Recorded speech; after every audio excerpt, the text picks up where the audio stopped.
Продолжаем изучение языка об особенностях казахского языка.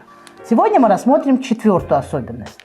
Если в русском языке 3 рода, мужской род он, женский род она, средний род оно, то в казахском языке нет категории рода. Местоимение ол может применяться как к мужскому полу, так и к женскому полу. Например, ол ақылды.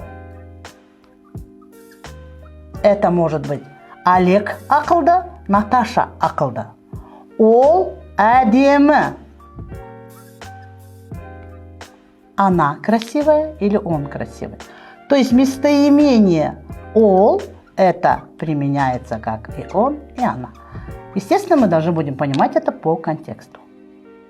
Он ұл, она қыз.